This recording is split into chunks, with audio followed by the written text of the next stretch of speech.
Okay, it feels important to say this. I am not pulling my perspective on Israel-Palestine out of my ass, okay? I'm not just guessing that Israel is committing a genocide against Palestine. I have studied and researched this. I have bona fides, and I will share them. First of all, I'm a Jewish woman.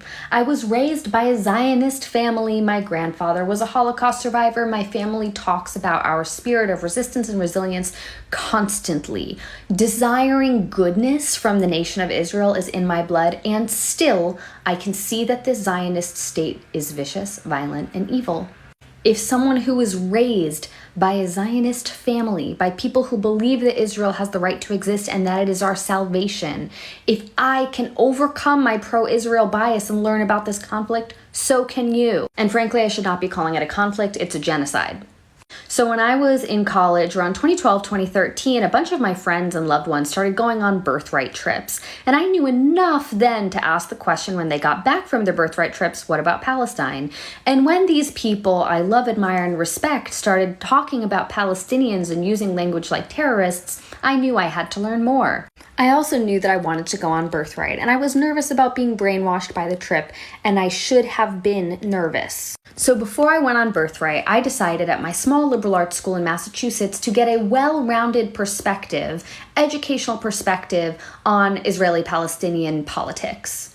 I took 4 courses: Suffering and Evil in the Jewish Tradition, the Jewish Experience, Middle East Politics, and Arab-Israeli Conflict. I also took international and comparative politics courses that often brought up Israel and Palestine in comparisons to, for example, apartheid South Africa. And by the time I finished my ample coursework on the subject before I went on birthright, I was already pro-Palestine.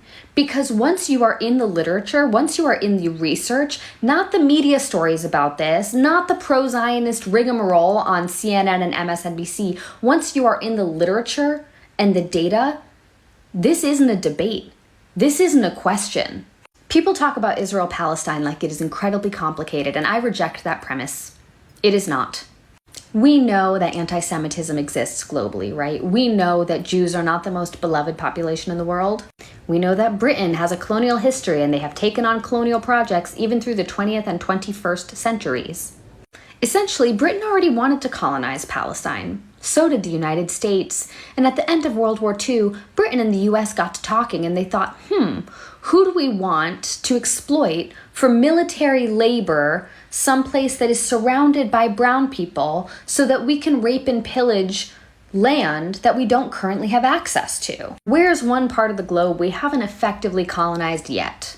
And there was Palestine. And Britain had been trying to colonize Palestine already. And so this was passed off to Jews who had just survived the Holocaust as a gift. Here we're granting you this parcel of land so that you and your progeny can exist in peace and not be violated anymore. Congratulations. Except that land already belonged to someone. Palestinians were already living there. And the US and Britain didn't give a shit about the well-being of Jews. They didn't care. This wasn't a gift for Jews. This was always intended to be a trap of, you do our military labor for us. We'll put you here and we'll grant you this parcel of land that already belongs to someone that there are already people on. And in return, you will rape and pillage that land for us and we'll just all share in the wealth. And it might be a good idea too if like your entire population were to, have conscripted military service so you can really defend that land that is yours, totally yours, bucko. And if you see who has emerged as the political leadership of Israel over the last few generations, this won't surprise you. This insidiousness will not surprise you. This is how you get Benjamin Netanyahu, someone who absolutely agrees to the premise of Israel as a Zionist ethno-nationalist state, who says, we are here for one thing and one thing only, is to garner as much wealth from this earth that we have, as much tourist property from this plot of land, convert it to dollars, and build up a military so mighty, a military apparatus so great that we wind up producing the world's weaponry. Yes, we have mined this land, and we have used the land to give you war machinery so that we can all murder each other 1,000 times over. And to the people already living here, well, we'll murder them too. I took basically a semester and a half of college courses on this, and I know in my bones that what Israel is doing right now is a genocide. It's evil. What they've been doing for the last 75 years is a genocide. It is drip violence. slow violence, protracted harm. It is meant to exhaust the civilian population of Palestine. It is meant to exhaust all Palestinians out of their will to fight.